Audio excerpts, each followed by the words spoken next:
podcast is part of the Sports Social Podcast Network. Sports Social Podcast Network, the biggest voices in sport. Let's take a look at some of the lineup. The Anfield Wrap. Liverpool are not equipped. That is a deliberate decision, and for me that is deeply unacceptable. Football cliches. Turns out that Rudy Voller was born son of Rachel and Derek Voller from Basildon and Hainault. Tennis Unfiltered. If Sinner and Alcaraz are turning up to tournaments and have bothered 99% of the time, one of them's going to win it. All on Europe's biggest sport podcast network. Find your next favourite sport podcast. Search Sports Social Podcast Network and listen wherever you get your podcasts. Sports Social Podcast Network. Verified comparison at content.sport-social.co.uk/comparison. This week on Sosbans and Sidesteps, we discuss a historic win for Brython Thunder, how the Scarlets are getting off with Team Wales and the under-20s, a rundown of the community game, and looking ahead to Edinburgh.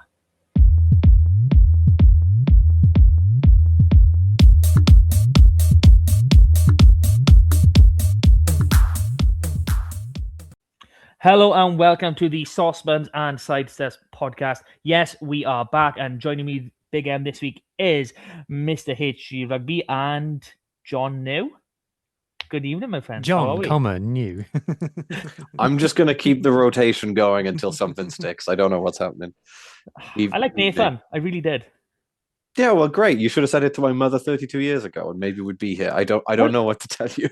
I did, but she was like, "No, we need to stick something on the front of it first." Yeah, there you go. I knew I recognized you somewhere. You delivered me, didn't you? I know. I was a pretty awesome 2-year-old. Yeah, nothing else to say to that. How are you, Matt? I'm good, mate. I'm good. How are you, boys? Very excited. Very excited. Oh, Very excited. Who's excited? It's probably because he's got something to show off to the peoples. Has Santa been here 10 months early? No, but Vinted has been shopped on. So, as people know, I'm on the noble quest of collecting Scarlets rugby jerseys, all the most iconic jerseys possible. And I have, in recent times, acquired perhaps the most iconic Scarlets jersey, or at least the most iconic one for all the wrong reasons. Infamous is how we describe it. Notorious. Here we go. The chocolate quarters. The rhino, red and chocolate. Oh, it does smell of cupboard. Do you? You could hear you sniffing that shit. Yeah, that's an ASMR experience. The rhino, red and chocolate thing. And I have a confession to make. I have more than once been asked, why is it brown? And I don't know. So maybe, Martin, I thought you might know. Why is this even a thing? Because it looks good. I've never looked into it. Couldn't tell you why. Okay, that's a relief. So it's not a really obvious thing. No. It's not like there's a thing that any self-respecting Scarlet should know. Yeah, if somewhat of a mystery. If it was navy, you could understand it. But yeah, Navy would have been good. Yeah. Maybe it's the color of the silt at the bottom of the Lough Valley. Maybe that's what it is. That's where it's marking the border nice and clearly. Or maybe it's what you get when you have the runoff from the tin plate. So what year was this? 9-10, wasn't it? Was it? Oh yeah, because it was Rhino, wasn't it? Of course. Anyway, so it's got a sticker, but things escalated quickly because I bought this, and I was very pleased with it. I have to say, I hung it on my display on the back there, and I looked at it for 2 seconds. I was like, that is fucking horrendous, and so I took it down. Okay, I mean, we do know that you love buying shirts, so there is a real question that people need to know here, and it is, do you actually buy them in your size and wear them, or you just buy in whatever shirt you can find? I buy them in my size. I wear them less now. I'm having a bit of break from actually wearing them, and now I've got my nice new display case for them. I'm enjoying them very much. But anyway, which is off screen, and we're not allowed to see. I bought this, and I posted proudly on social media. Look what I've got! I've got the most iconic ugly rugby jersey of all time, the Rhino one. And someone replied to me and said, "Have you got the other one?" I said, "What? The other one? Have you got the other red and brown Scarlets jersey?" I said, "No." And he said, "Yeah, the Cougar did one year." I said, "Did they? I didn't know about this." And he said, "Yeah, Rhino and Cougar both did a red and brown quarters jersey." And I said, blow me down. I had no idea. And he said, I've got one. Do you want it? And I said, yeah, go on then. So, long story short, shout out Kevin Lewis on Blue Sky, whose jersey this was, sent it over to me. I now have 2 red and brown Scarlets jerseys from 2 different manufacturers. Look, I'm gonna say that the Cougar one has got to be the first one, because that chocolate bit on the shoulder, the red bit, doesn't look familiar at all. Show us the Cougar a bit more there. Oh, it's the Straddy Park on it and everything. It says Straddy Park. Not only that, the white lines. Oh, Llanelli. It's got the Llanelli logo on it. RFC 3 feathers. Ymlaen Llanelli. Hang on, look at the main badge. Is it Scarlets? Yeah. Yeah, Scarlets Straddy Park since 1872. There you go. What's the year on it? 1872. I don't know what year it is, but it's early. It's early. But I know, I can tell from the design, because I've got a 2003-4 Scarlets jersey, and that's Cougar as well. And that's clearly a much earlier style of jersey. So this is later than that. But I didn't know. But the thing is, you would initially think like, oh, they're the same. They're not. They're more than you look at them, the more different they are. Now they are cut from the same cloth, but as you can see, and when I say cut from the same cloth, they've both got that weird kind of perforated material thing.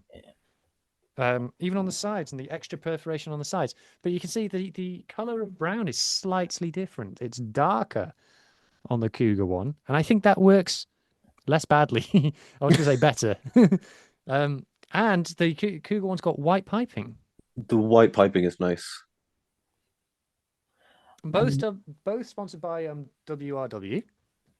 So they're pretty close together then. I mean, both different steels. This one's we've had David Steele since the dawn of time, man.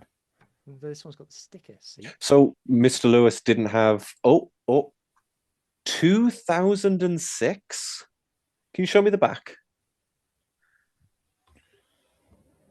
For audio listeners, I'm showing in the back. Yeah. 2006 I've got here, but that's just someone listing it online. Like, I don't know. Probably Mart, because Mart did do the Wikipedia page for a bit. No, this is listed on a jersey sale site, and it's for Inoke Afiaki. On the Rhino one, no saucepan. On the Cougar one, saucepan. This is if I share my screen very heavier quickly, as well, I will say. This is what I found. 0607. Yeah, well, he was gone. He left the club before 2009, right? So the semi-final year. When did he leave? In my mind, it's 2008, 2009, but I'm not sure. My favorite thing about these old Cougar shirts is that the sleeve sponsors are actually like stitched in like Scouts badges. Embroidered, yeah. Yeah. It looks nice. I can see it better on the page I'm looking at here than looking at you, but it looks, anything that has a little saucepan in the corner, I'm a fan of. So. Apparently 2007, like, he's only with us for 2 years, apparently. 05, 06, 06, 07. Really? Okay, so I thought he was there longer. Okay, fair enough. And then he went to Grenoble, and then Saint Etienne. You have an encyclopedic knowledge. It's not. It's just basic searches, and this is wiki again because it's only one that picked up anything decent on it. Apparently, he was coaching Singapore for 5 years. It's a good shout. If you could get that, it's not too bad. What's he up to now? Got nothing for the last 9 years. He became a New Zealand citizen in 2022 and stood as a candidate in the Wellington City Council election that very year. Yeah, he was Cairns, wasn't he? So that makes sense. It's a nice jersey, Huw. That's not all. That's not all. Kevin Lewis also sent me this. This is a program. My God! Is that Edinburgh Reavers? Edinburgh Reavers versus Llanelli, Friday the 12th of May, 2000. Year Y2K. Kick off 7 p.m. So that is Celtic League. That's in between the borders, dying, being brought back, and dying again. Jesus, that is awesome. That wee little magazine there is 8 years older than Carwyn Leggett Jones. Wow. You know what? If anyone can find a Llanelli program or any program with Glasgow Caledonia on it, I would love that. Only 1 year that team happened, and then Glasgow like, screw this, just give us Glasgow, we're fine.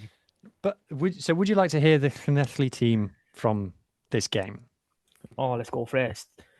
So we got. I think we know the halfbacks. What order would you like me to go in? Would you want to go to 1-15, 15 to 9, and then 1 to the best way? This actually goes from 1 to 7.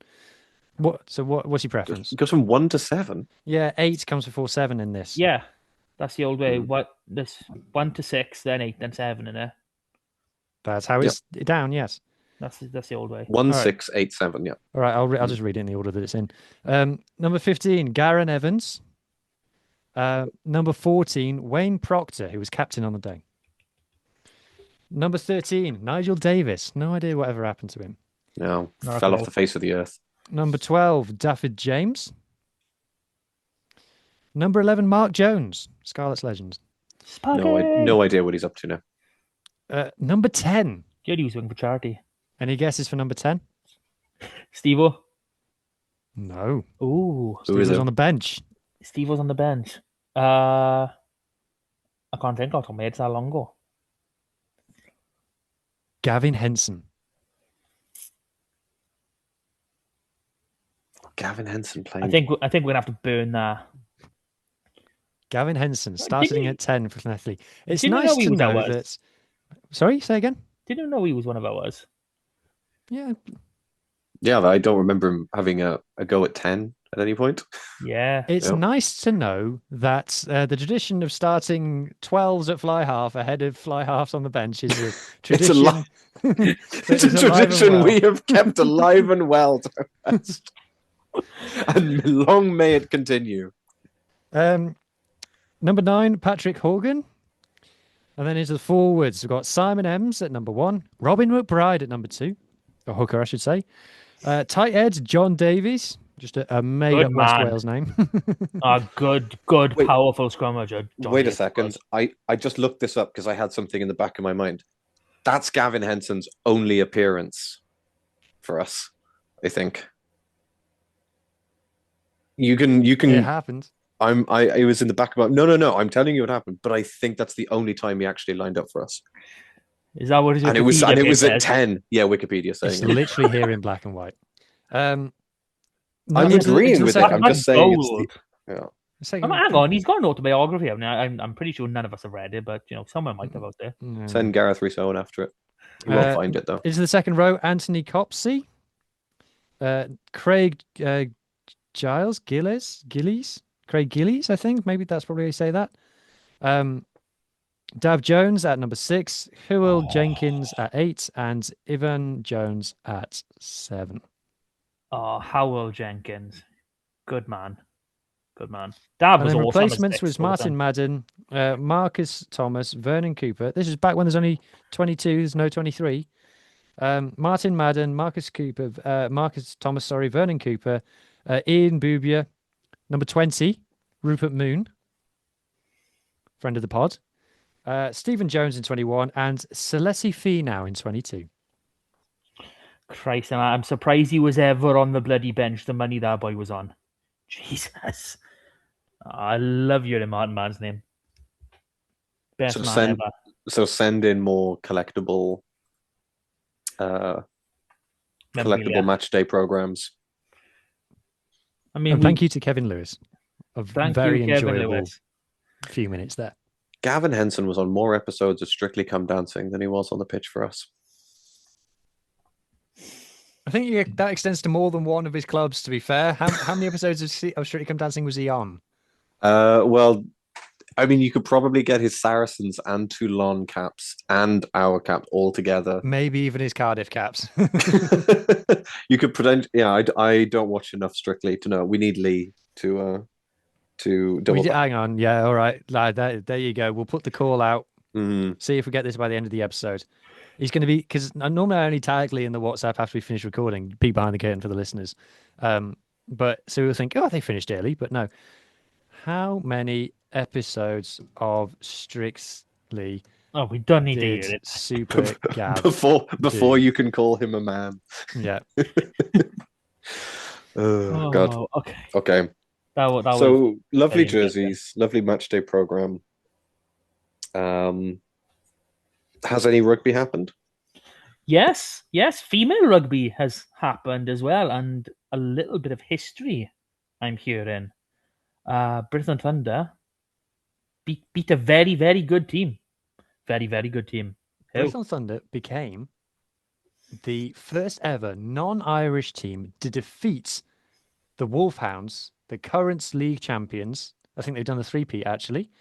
And they became the first ever team in the history of the Celtic Challenge to hold the Wolfhounds to 0, as they defeated at Parker Scarlets the Wolfhounds 14-0 in one of, if not the most historic result in the history of women's club rugby. Wait, so they were 14-0 at half time. Yes. And they held them scoreless for an entire. Oh wow. Yes. That's incredible. It's a shame that happened on Saturday. I have to go back and watch it again now. It's on iPlayer if anybody wants to watch it. Honestly, I feel more of a big deal should be made of that. Just because that is epic. Like, we know the way Britain and Gwalior have been split in terms of, players. So for Britain to get that result, that is absolutely astonishing. That really is David against Goliath. And it wasn't even Wolfhounds seconds. There was Dana O'Brien was playing, Stacey Flood was playing. It was all the Linda Zhu Gang was playing. It was their full team. It was the Irish 23. It was basically Ireland. Britton Thunder have basically just beaten Ireland. So what you're saying is Wales are not going to beat Ireland in this year's Women's Six Nations, and it's because they haven't selected enough Britain players. Exactly. Interesting to decide. Kate Williams was playing for Britain in this game. We don't know why. She is very much a Gwalior girl, but she's right there. She definitely played for them. So mid-season transfer. We don't know the story behind that one at all.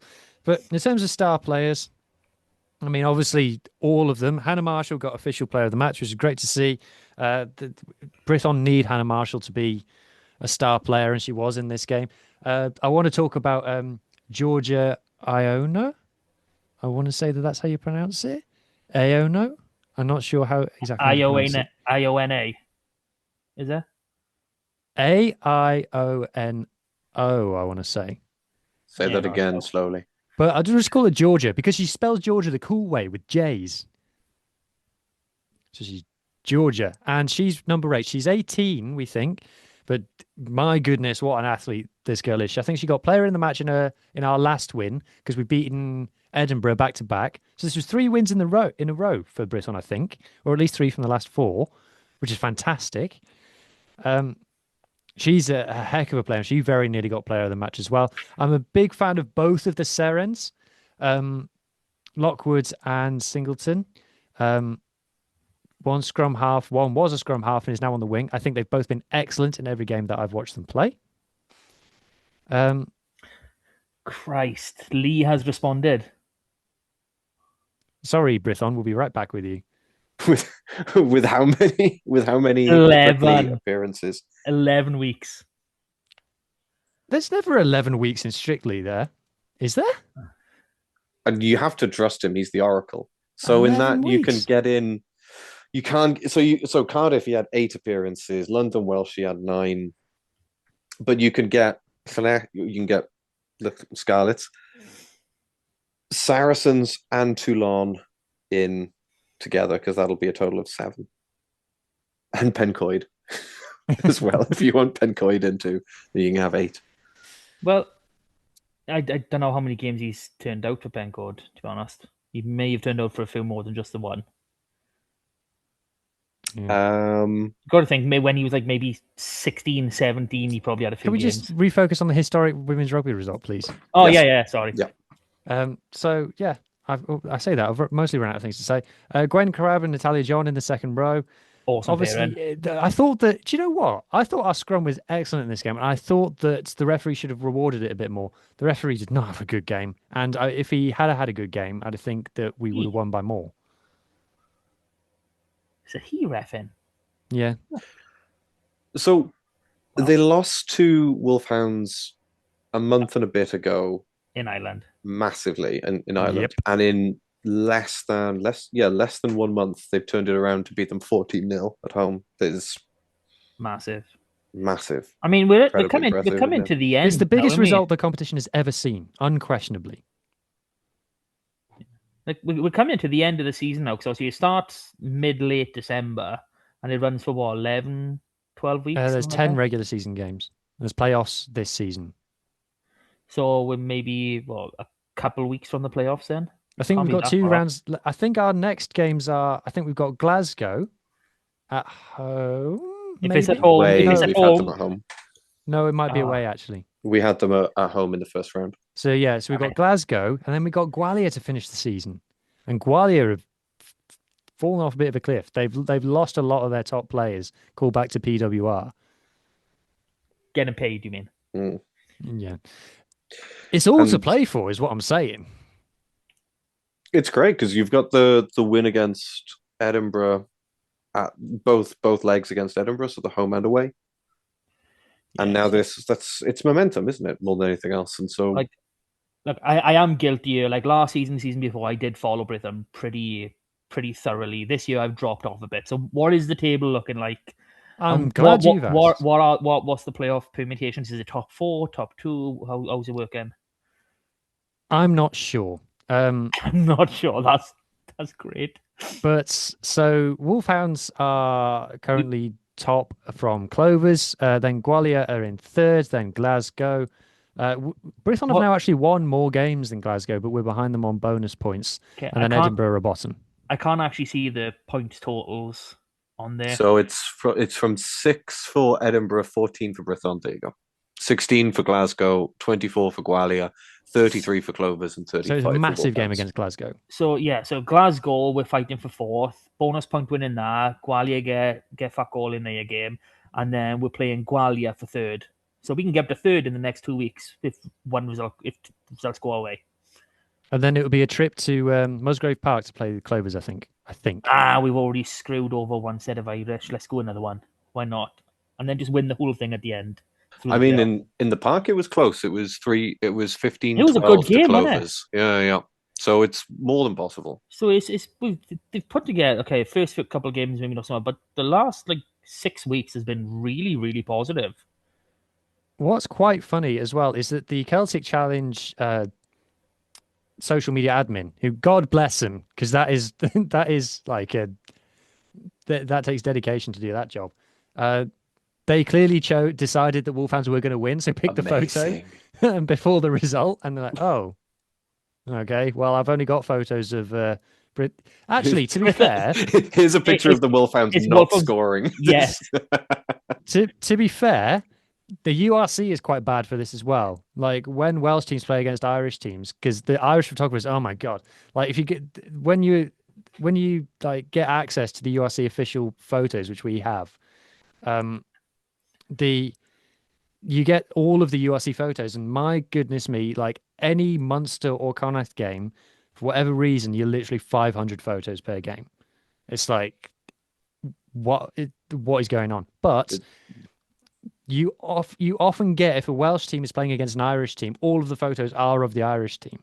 Like there's about 5 photos of Sam Costello at all in the URC official database because he's always playing against Irish teams, and so all the photos of the Irish players. A small thing on that is I genuinely think it's because the Irish newspapers pay an awful lot of money for photo rights, and there are a lot of photographers around the West Coast, especially in Ennis and stuff like that, who travel a lot. And I so, did not know that. Yeah, to be fair, they are. I know good a weird quality amount of photos. photographers.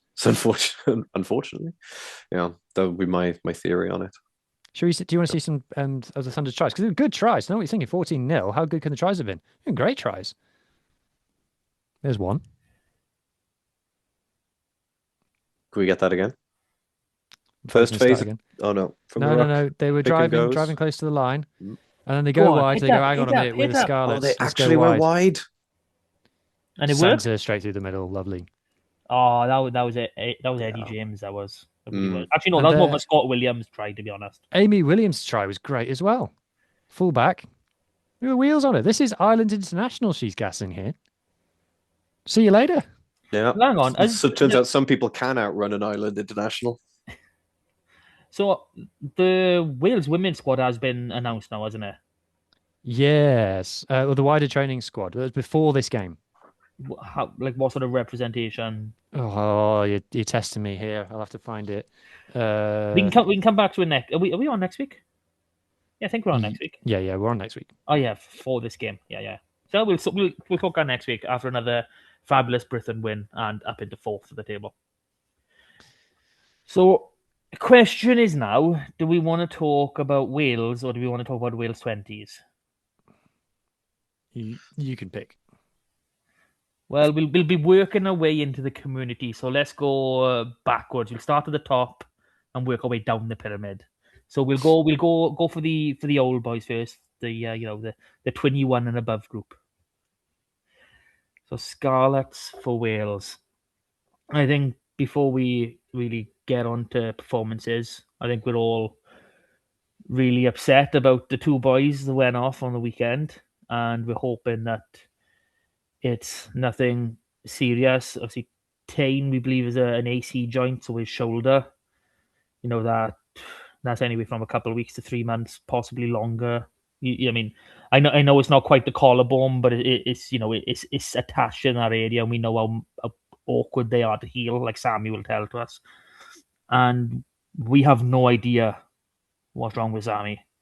He's not putting any weight on his foot. We've had no information today, which leads me to probably think that the swelling hasn't quite gone down enough. We had the announcement that Rhys Davies had left the Welsh squad. If they had confirmation. We haven't had the announcement, have we? We don't know what's going on with Tane and Sammy. I wonder if wasn't it his ankle that he had a problem with that made him pull out before Cardiff as well? He did. Yes, he had a gammy ankle over Christmas. Yeah. Don't hand me off during this podcast. That's incredibly rude. You think of Jonathan Davis too? Audio listeners, we're really sorry. You've got to switch over to YouTube. It's just so much entertainment. It really is. When Hugh's camera gets blurry, he has to aggressively palm off the camera until it focuses again. It doesn't look good, does it? No. He got trapped at the bottom of a ruck on defending the try line. Like, I made this point in the group now that we have. Obviously, Karen Legger-Jones has come back. Has he? Do we know that? He said he was coming back for Edinburgh, but that was a couple of weeks ago, and I know we get priority when it comes to these sort of games. No, it was the same for Benetton. That was a 20s training week. Okay. So, like, literally these last few weeks, we got Sammy, technically Joe, up with Wales, Kaz and Steph Jack Jones with 20s. I think Steph actually went with Llandovery for the first week as well, just to get some minutes. And Ellis Price, who's broken his foot. So we've had no 10s, no contracted 10s at all training with the Scarlets for the last 3 weeks. So that's a scary prospect. Obviously, Billy McBride literally left the second, Benetton finish. Here's your plane ticket home. Bye bye. No, he's still there. He's still in Treviso. He's in kit. Yeah, it's still foggy stranded as well. He couldn't find his way off the pitch. Yeah, he got lost in the fog. I wish I could say that was true, but we have seen him on television, and he did turn out for RGC quite recently. So yeah, he's back in North Wales. Doesn't belong there, but he's back in North Wales. But yeah, so it's a scary prospect to think that we haven't been able to run a proper session for a good while. Unless we're actually saying to some of the 18s, and obviously, there are some decent 18s out there, but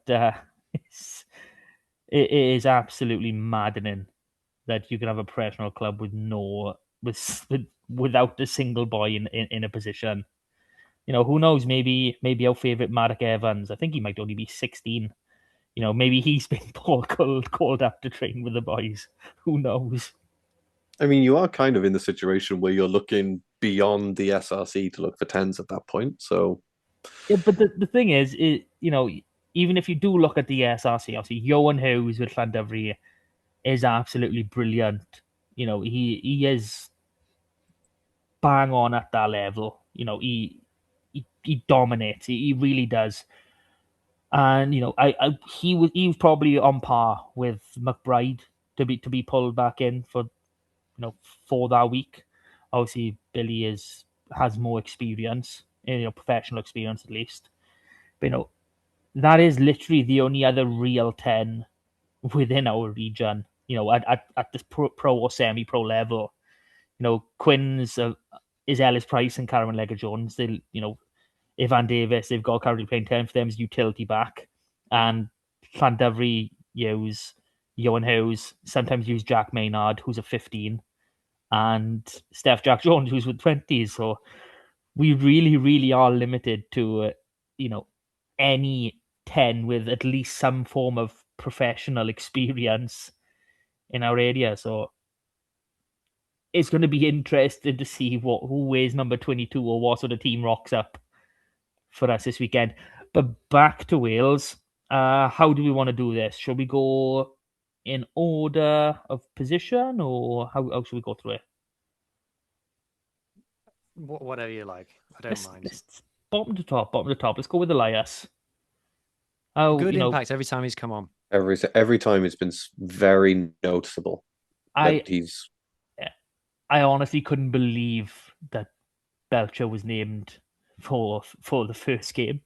I was really, really shocked by that, and I was even more shocked by people calling for him to be on the bench for the Scottish game, which it blows my mind.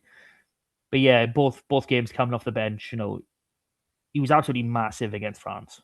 He was huge. I know Derry had a bad game, but he was absolutely huge coming off that bench. I thought I saw not a majority of people, obviously, but because one poor performance does not a summer make, but like Lake was off the pace against France, and I did see enough people who were impressed with Elias that thought by choosing Lake as captain, you've kind of painted yourself in the corner, and perhaps it makes more sense to start Elias. I do actually think he's playing. I think he wears 16 very well for Wales. I agree. I think it gives him an opportunity to show his USP. I think when you can bring on a real strong scrummager at 55, 60, 65 minutes, whenever they choose to bring him on, it's necessary in international rugby, and he's very good at it. And his darts are looking good too. Mm-hmm. My only issue is the fact that you bring Elias on, who is our scrummaging hooker. He is the best scrummaging hooker that the Wales have got, But you're pinging him with a tight dead that, look, I'm struggling to persevere with Archie at the minute, Archie Griffin, and Nicky Smith, who he's not a legal scrummager, as in, I don't mean as any scrummager's legal time.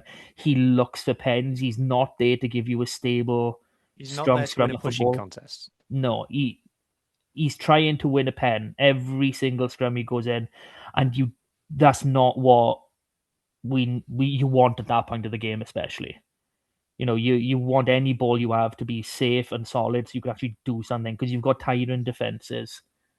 Don't get me wrong, the odd penalty here and there could do massive for you, but when you go looking for it, you give away as many penalties as you win.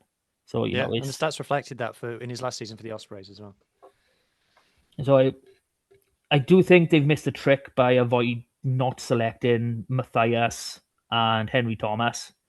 Look, it baffles me that Henry Thomas isn't involved with Wales and hasn't been for the last couple, campaigns, just because that's the whole reason he came back to Wales, was to play for Wales, and he is quite clearly, alongside Thomas Francis, our best scrummager. To argue that he's not in the best three tight heads in Wales is a nonsense. I'll still back, as a pure scrummager, I'd say he's slightly stronger than Thomas Francis. But you're going apples and oranges. You're really going into fine margins and what you want, how you like to scrummage, etc., etc. And Matthias is just a slightly smaller version of Carey that can scrummage a lot better. Mm. The thing with Thomas, which is interesting, is when you think about the prop prospects that we have available, like taking Francis, obviously he's very experienced. He's come out of the Pro Day, and clearly his match fitness hasn't been too hindered by playing at what is by generally living in Provence. If I lived in Provence, my match fitness would be gone forever. Oh, that man's blood is 80% cheese at this point. Cheese and wine. The major industry in Provence? Herbs de Provence? Lavender. It was Herb de Provence. Oh, that was a joke that turned out to be right. Very happy with that. It's my favorite part of putting Herb de Provence in something that you get the lavender wine. I hit. think also wine. Well, it's gotta be naturally. Wine. What I was going to argue is I feel like the prop situation is interesting with Wales because I feel like there's a balance between picking experience and development. And I feel like they are trying to do that, but I don't really agree 100% with the selections that they're going with for it. So you could bring in Francis, or you could bring in Henry Thomas. I would obviously prefer Henry Thomas was in the team, but I do think you can't pick both for the squad in general, would be my point. Maybe. It depends. Like if we were talking summer or autumn, I'd probably agree with you. But this is Six Nations. You're the games you want to win. And I know people talk, every test, the test you want to win. Six Nations is different. You there's so much you desperately want to win a Six Nations game compared to playing Australia, South Africa, New Zealand in the autumn or in the summer. Yeah, you want to win, but it doesn't quite have that pull on you, which is probably one of the reasons why they say the Six Nations is the greatest championship in rugby. It has that emotional pull on you more so than the other tests, and even the World Cup do. Like, don't get me wrong, I think the World Cup does need to push on with its importance, but Six Nations, it grabs you differently. It brings together the fact that you can so easily go to every single game. You can plan all year, you can make your trips, especially when you've got 3 home games and 2 away ones. You can easily do the whole thing, and the welcome you get everywhere, it's magical. It really is. Okay. No locks in the squad, which argue Jake Ball probably... It's like justice for Jake. Tane played lock against Northampton, no? That's... I mean, there's a certain former Wales Online journalist on Twitter who says that Tane Plumtree should be starting lock for Wales, and Scarlets fans are like, no. Tane is a lock when your starting locks have both been crocked, your replacement lock has been crocked, and then your next tallest player has been crocked too. That's when you think about putting Tane in. I put Eddie James in. I was about to ask, Matt, are you putting Eddie James in the boiler room before you put Tane in there? 2 of them together, though. They're about. If I could flip the question around, would Tane Plumtree be a better centre than Locke? Yeah, 100%. Yeah, you would. Yeah, 100%. Yeah, so 12 though. You wouldn't put him at 13. Yeah, 12. Yeah. Oh, I don't know. Actually, he does have a bit of pace on him. Think of those off. But he loves the contact. He likes the little offloads out. But that works 12. If he's Hawkins inside, I don't know. The thing is, his scramble defense is really good. So you could put him at 13 because if he misses, he'll track back and get it. So I back him to do that. I mean, that's how he done the shoulder in it. But you've also got Ellis, me, and Tom Rogers, who are 2 amazing wingers that track him back in scramble. But yeah. So. Was it first game? Has he been on the bench every game? Yeah, he's been on the bench every game, haven't he? Tane, no, he started the first Scotland. one. He started the first one. Christ. Oh, no, started Scotland. No, he started against England as well, didn't he? No, he didn't. He came off the bench. He didn't? Oh, I'm looking at the England lineup right now. I don't know why I'm thinking that. Oh, that injury has got me thinking both of them started. That's what I was like. So, 2 bench appearances. As non-executive interim chairman of the regional branch of the Tame Plumtree Defence Committee. I thought it was league. I think he's been harshly criticised. I think people aren't about his yellow cards. His yellow card against South Africa was a cumulative team yellow card, and it may have even been a case of mistaken identity. His yellow card against England was his options were try and make a tackle or just let him score. And he hasn't given away a penalty in either of the other two games that he's played in. Look, people focus on the yellow card factor too much. Oh, he's a card machine. Vast majority of yellow cards come from team offences. You've given away 2-3 pens in your 22 in quick, or you've given away too many over a set period of time, and you're just that unlucky one that's give away the pen for the yellow card. Like, unless you're given clear-cut yellow, blatant yellows for no reason, then it's not a good bloody metric to be marking on. You mark on penalties. You know, that's the only real metric you can have there. And you can think that that's reliable, because you never know when a yellow card, you don't know what a ref is thinking. You can have a ref who bloody gives you a yellow card 5 minutes into a game just because he wants to set the tone. You know, it's going off yellow cards it's not a great metric. And yes, it is an issue.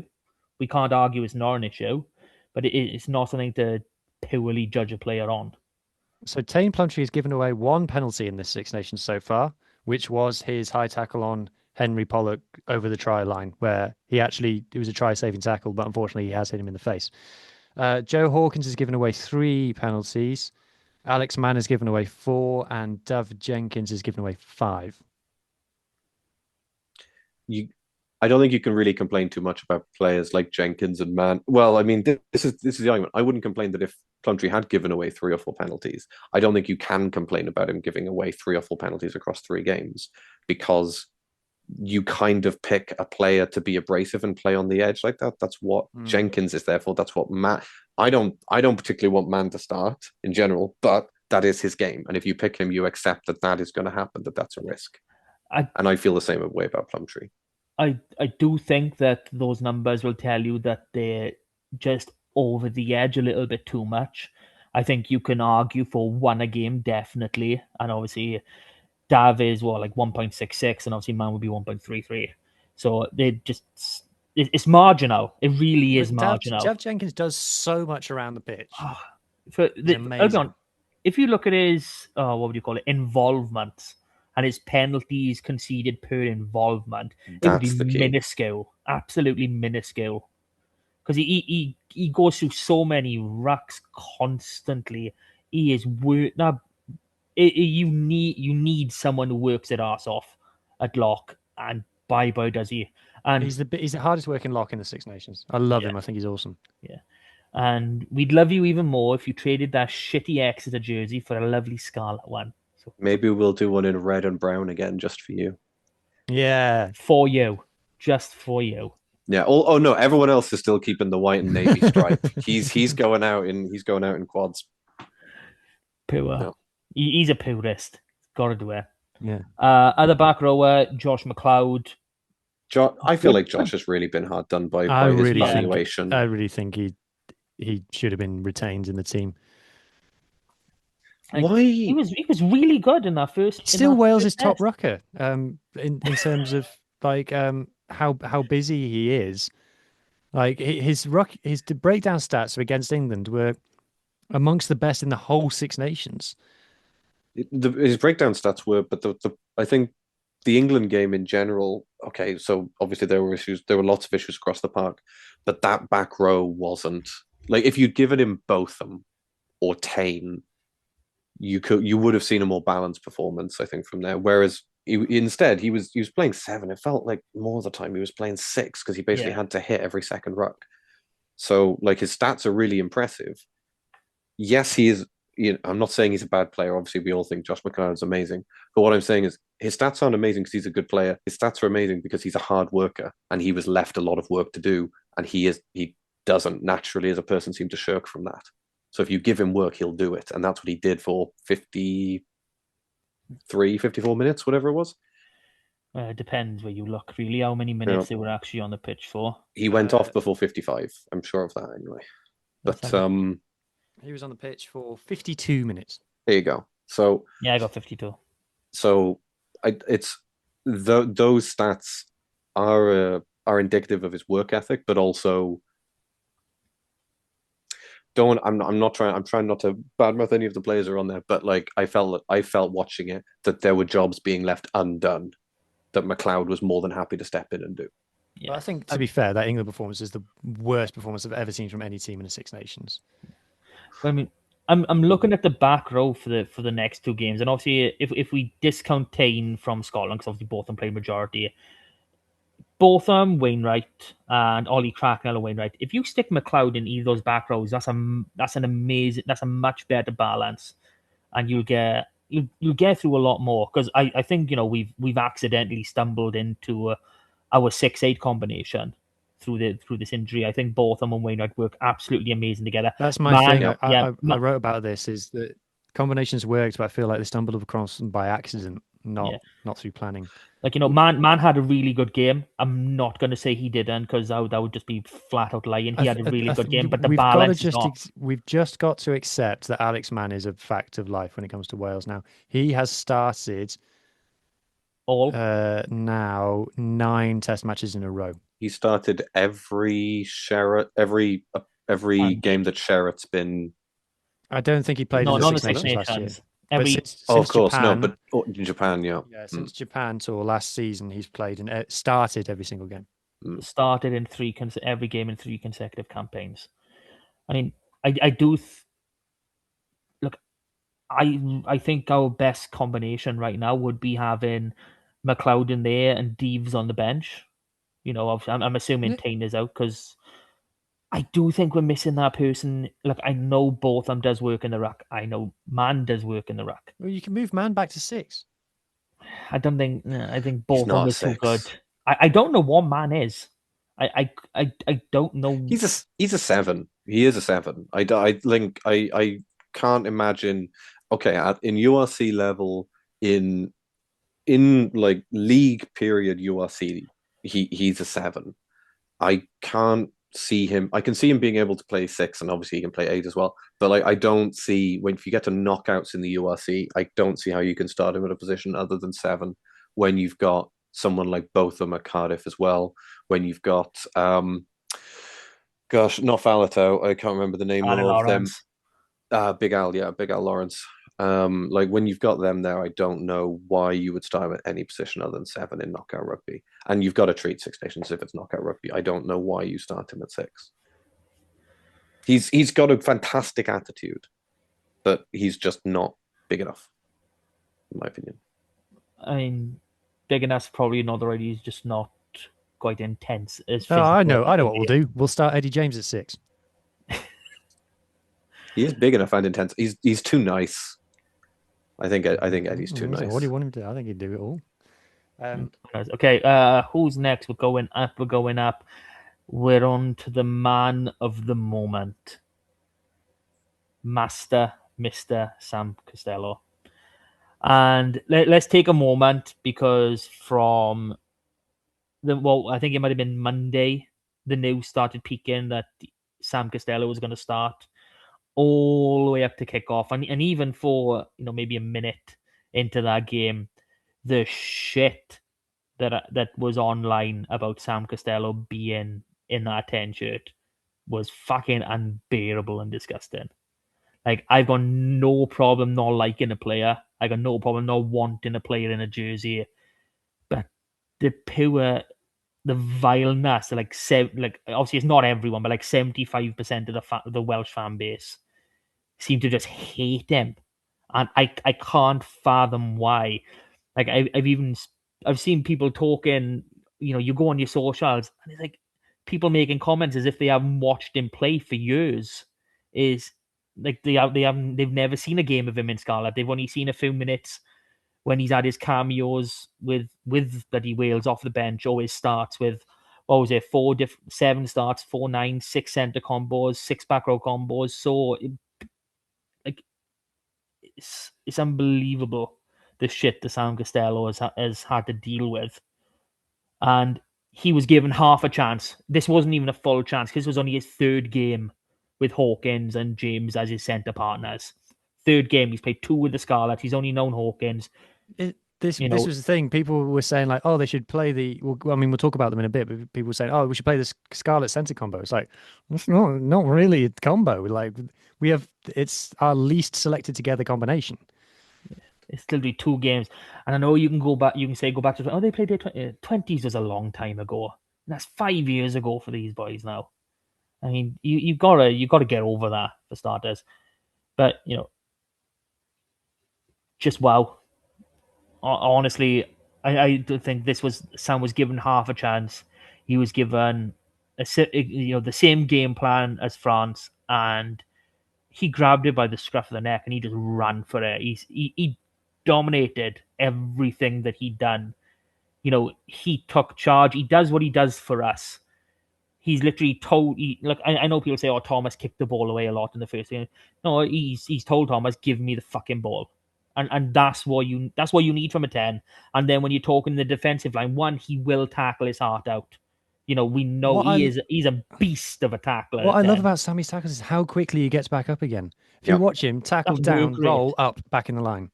There's no lying down going, ooh, I'm hurting, or ooh, that was a good tackle. I'll just lie here and think about it for a second. Yeah. He's literally back up on his feet instantly. He looks like he's doing drills. It's so good. It looks like he's gone at a tackle bag and he's just dropped and rolled and he's back in the line. Sometimes he's a little bit slow. At one point he was a little bit slow behind the I'm forgetting who it was, but he was behind the Scotland attacking line because he'd rolled and then he was just like sort of moseying about there for a little bit looking. He had time to get back on side. He took his time. But his defense is fantastic. But Mark, sorry. Okay. But it's not just that his individual defense is good. He's a leader in that backline and he would organize his players. Look, okay, we were still narrow on occasion, but you compare, the first 2 games in terms of how narrow that backline were and then compare to Scotland. And I know you can say, you've had time to sort it out. You didn't sort it out in the first week and there's only one difference in the second week. It's not as if these boys haven't been training for a couple of weeks, beforehand anyway. He organizes his defense. He tells boys what he needs. And obviously having Hawkins and James James definitely used to it. Hawkins will be getting more used to it through training and now a couple of games. They listen and they know what to do, and you can trust your 10 to tackle. Yeah, and this isn't meant to be a slight on Dan Edwards. It's really not. I think he's a really good player and he can develop into one of the best 10s the Wales can have at their disposal. But what we're on about is Sammy's excellence. So he was absolutely superb in everything he does. You have to look at the body language of his teammates. Like, they're all on their toes. Like, you see this a lot with halfbacks. When the halfback is in the groove, everyone's body language is much more positive, leaning forward with intent, and that's what he brought. And I thought all of his game was excellent. Well, Mark touched on it very, very quickly at the very beginning of our review of him.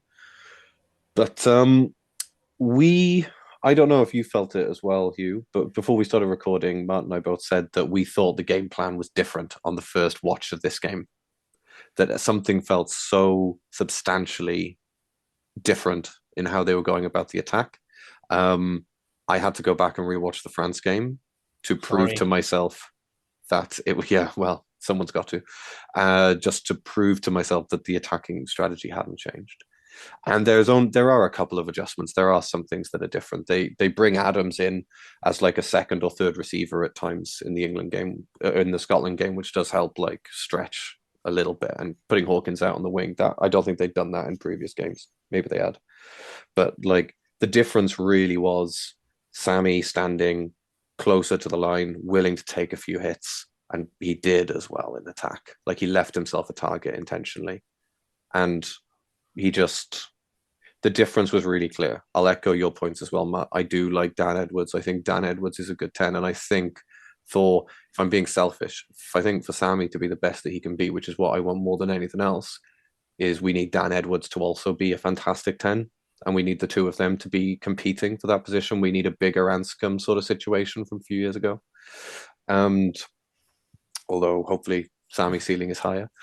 But I think I think you want more bigger Priestland. I think you go or Priestland bigger, whatever you want around you want to do. We're going with earlier. The game plan, though, it's. I think to really, I've been thinking about this a lot because with what's happened to Dan Edwards over the course of the first 2 games of this Six Nations, as I've seen a lot of like Ospreys fans, what they've been posting about it, and his treatment and the opportunity he's getting, and the system he's being asked to play in, and stuff like that. And honestly, a lot of it, I've looked at it and gone, I was saying the exact same thing about Sam Costello when he was going through his struggles in a Wales jersey. And so it's made me reflect a lot, and it's really made me think about, what's different, or what the similarities have been between Dan Edwards' jersey wearing 10 for Wales and Sam Costello's journey wearing 10 for Wales. And I think to really understand it, you have to go back to the Japan tour last year, where Matt Sherritt's taken 2 10s on the tour, and he's given them a game each. And whether that was planned or whether he's reacted to the result in the first game and made a change, don't know. But we lose the game that Costello played in, and we won the game that Dan Edwards played in. And not only that, but Dan Edwards scored the try to win the game. So obviously, young Welsh 10 from the under-20s comes in on his first start for Wales, scores a try to break Wales' losing run. Obviously, the hype goes through the roof for Dan Edwards. And then he starts in 7 consecutive test matches for Wales. So the coaches clearly just back him and go, yeah, okay, we're going to go with this guy. But by the France game, by halftime in the France game, it was like, whoa, okay, this has become a bad situation now, because like there was that attack on halftime where Wales went through 13 phases and Dan Edwards didn't touch the ball, and you're thinking, what's gone wrong here?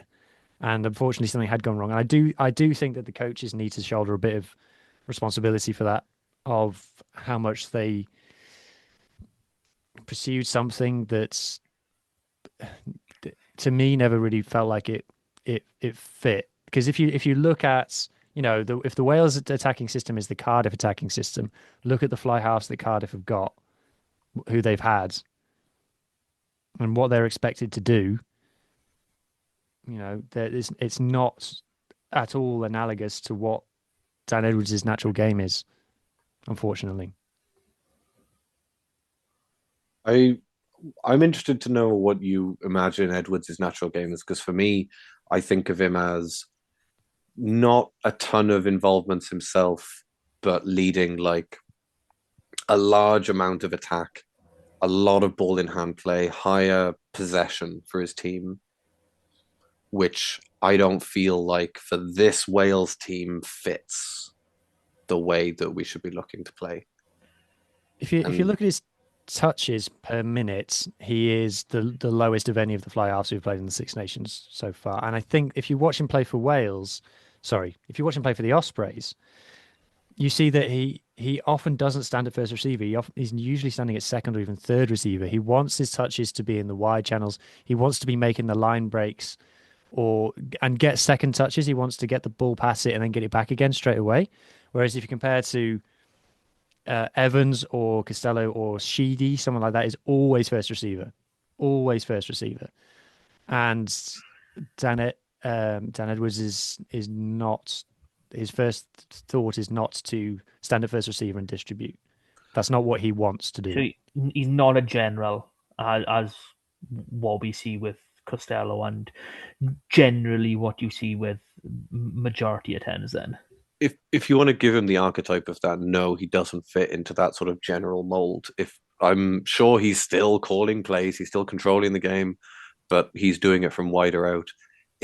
At a regional level, I think it works, or a URC level, I think it works because it forces your 13 to defend him, not necessarily more aggressively. I think if anything, you have to stand off him a little bit more when he's out wider, because he is a genuine run pass kick option.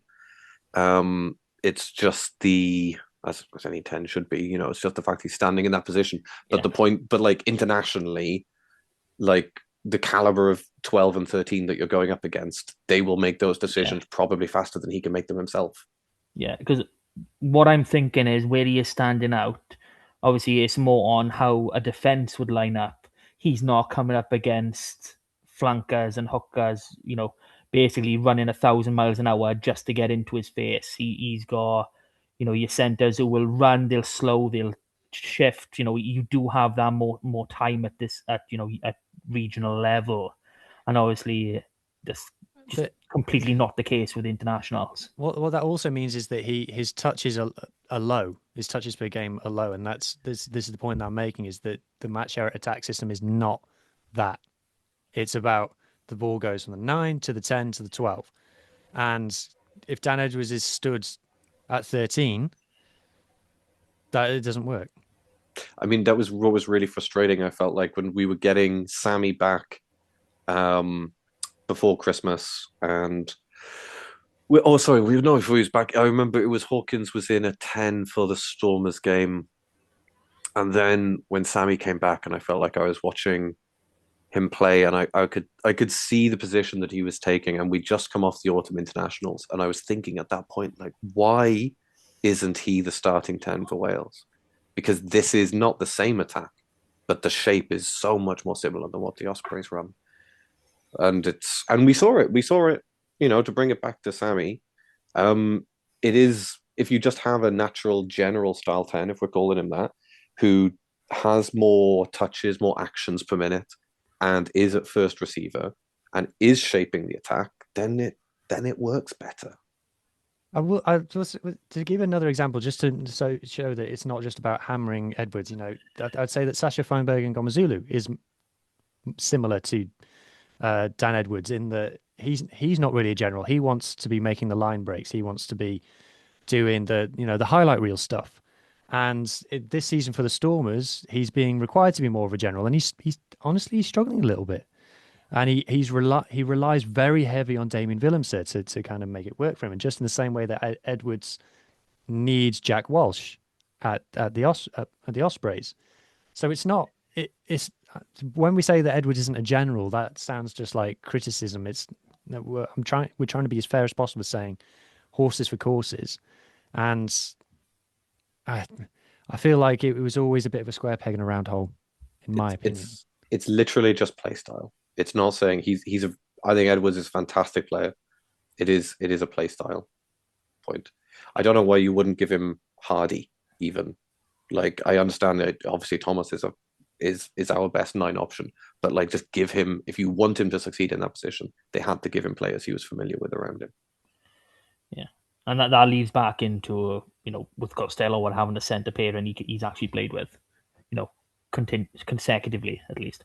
So I'm going to have to apologise already because I think we're approaching the hour mark quite rapidly and we're not that far in. We talked way too much about Gavin Henson on Strictly Come Dancing. We did. Well, apparently we've had even more information. Apparently week 11 means 22 appearances. So, you know. Back to his Wikipedia page. Wow.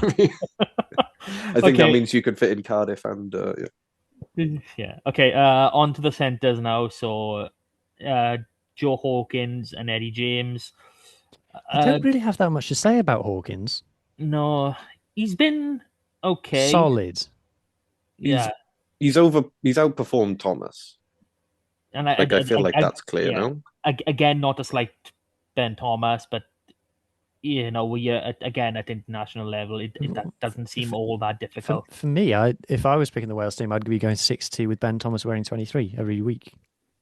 In my opinion, that's just me. And who will be off the pod from next week? You're joking, yeah.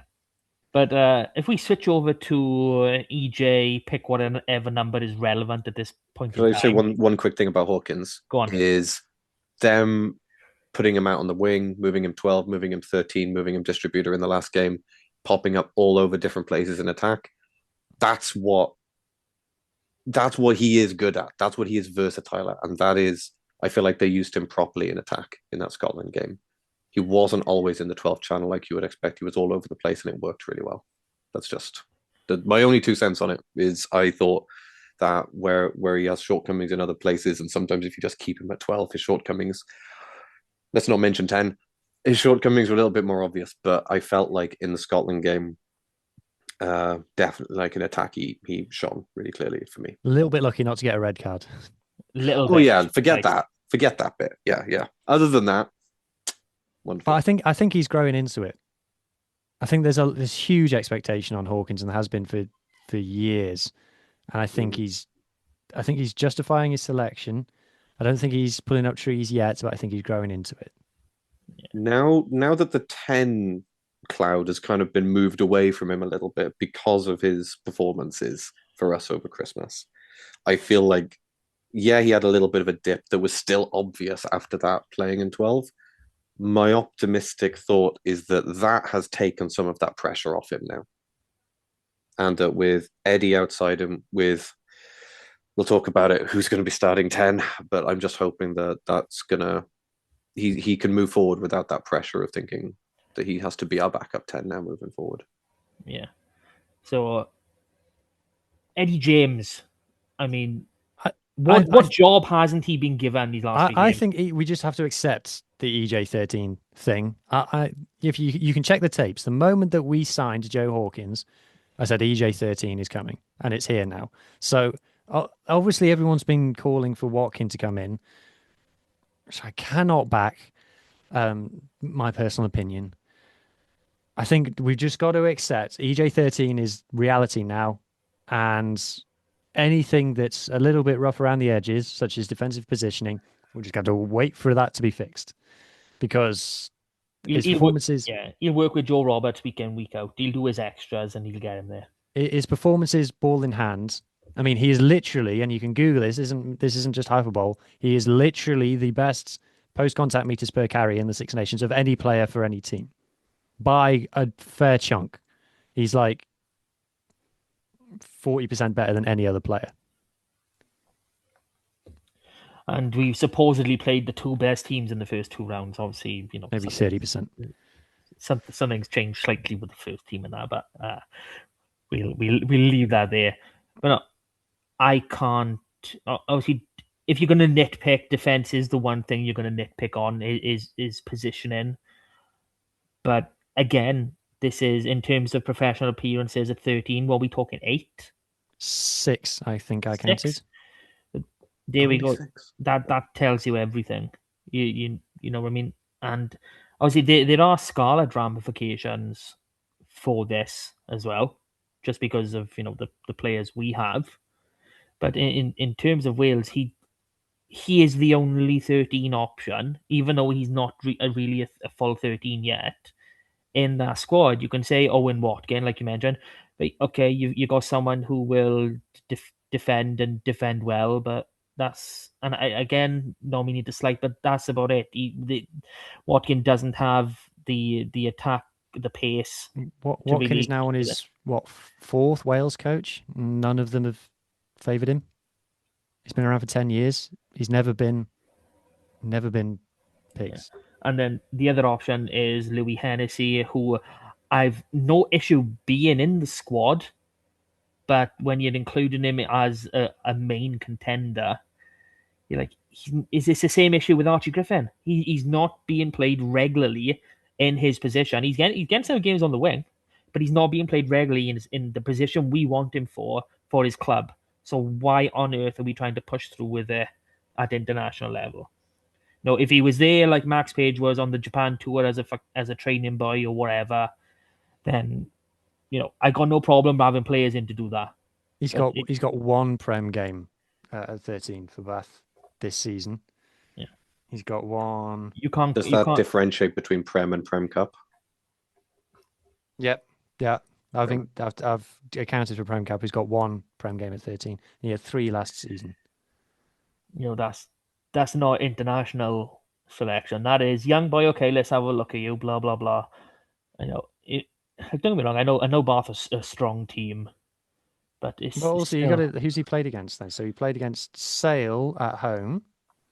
He played against Bristol away, Saracens away, both losses, and then his one start at 13 for Bath was Leicester away, and they lost. I mean, that sounds like I'm hammering him. I'm not hammering him.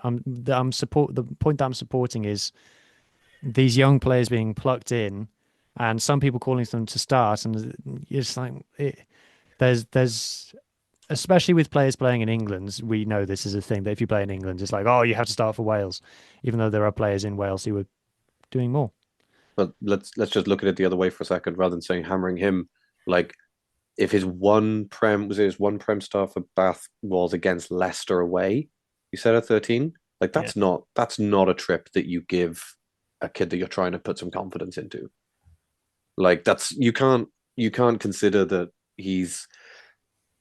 There's a bit of a problem I also have with some young Wales players who end up in the English system, is that it does feel a little bit sometimes like you are a cheaper tackle bag option sometimes.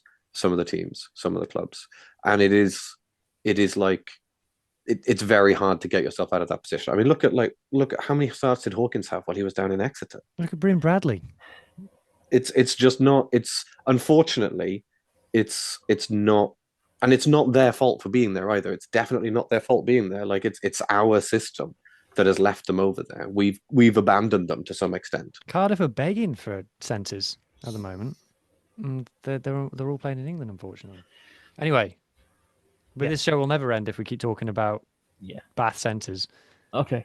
So yeah, Eddie James, absolutely awesome, amazing. Do you feel his positioning is 100% terrible, or do you not just think there's a little bit of a defensive structure that's pushing him there a bit? I've gone back and watched it a couple of times, and I don't think his reading is the problem. Oh, his reading. I don't think even if you look at some of the line breaks, it's not that he's made a misread. It's that he's disconnected from the rest of the line. Like, there was one against France where he's quite a long way further back from the rest of the line. He's read the play correctly, and he's correctly seen what is going to happen. And he normally gets his hands to someone. Like the one where Jalibert goes on his outside shoulder. He tackles Jalibert, but Jalibert gets the offload away. I do think that his positioning and his connection with the man inside him is leaving him exposed. But that, again, that's time. That's when you've got, obviously, if we go back 2 games, you've then got a 12 who's covering 10 and 12. So there's going to be that space in the defensive line. So there are extenuating circumstances, but it is obviously a work on. And let's be honest, when you've played 12 and you've got whoever is inside you defending, you do dictate that line, because you're 13 and your wing follow off you. When you've only got the wing outside you, it does make that those gaps more obvious and a lot harder to recover from. But enough about that. Let's get on to our back three, boys. And obviously Tommy Rogers is coming home to coming home. He's going to Scotland to play Edinburgh for us. Mm-hmm. Can anyone figure out why he hasn't featured? I get them backing Josh Adams, and I always find that with Josh Adams, even if he doesn't stand out in games, if you go back and rewatch and you look into the stats, more often than not, Josh Adams has actually had a good game. So I don't mind them backing Adams. I'm surprised that Hamer Webb got a go over him. I wasn't as surprised about that when I realized that Duhan was going to be starting. And I thought, like, they do like to bring him into the midfield to attack quite a bit. And we did see Gabriel Hamer Webb defend there at times as well. And so I wonder if they were just thinking of a horse's selection for that. But I agree with you in terms of Adams, especially.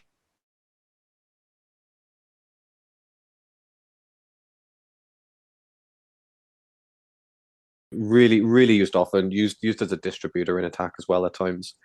Not that Tommy can't do those things, but obviously they have tried before to shift Adams into a 13, and they are clearly trying to go for a very fluid sort of most of the backs can play in most positions, and I do see why they go with Adams over him for that. It is harsh, but I can see why they're doing it. Yeah. So we'll go by minutes then. So Blair Murray got his only opportunity off the bench in the Scottish game. Didn't get many touches, can't say much. So obviously we spoke pre-Six Nations, rightfully not involved in the 23 originally, because his form has been really down in the doldrums. But even though he didn't have that many touches, he looked lively. He looked ready and willing and raring to go. So I think that's that is a positive more for us as Scarlets than there is for Wales at the minute. 'Cause it's probably not necessarily what is required.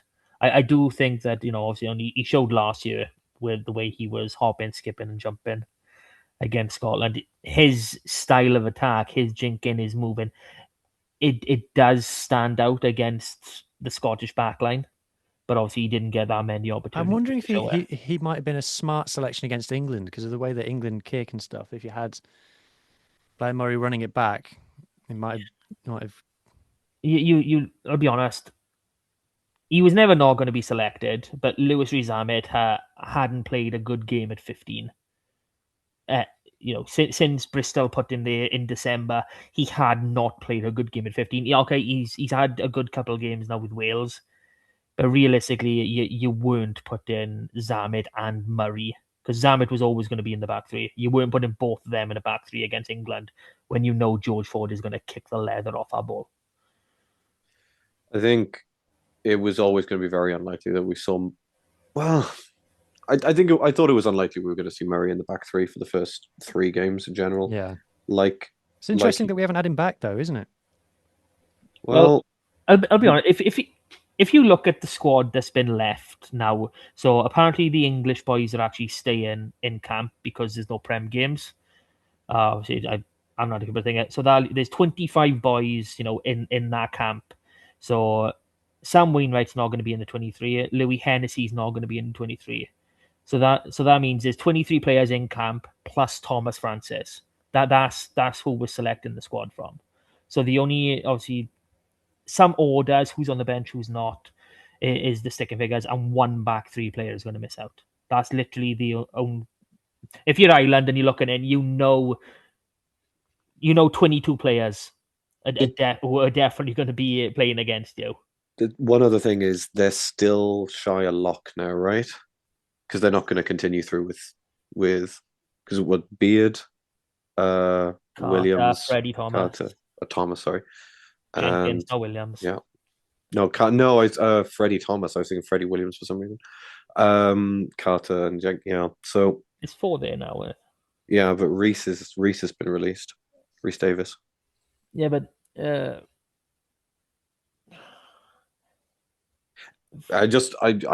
not going to bring someone in who's going to start anyway. No.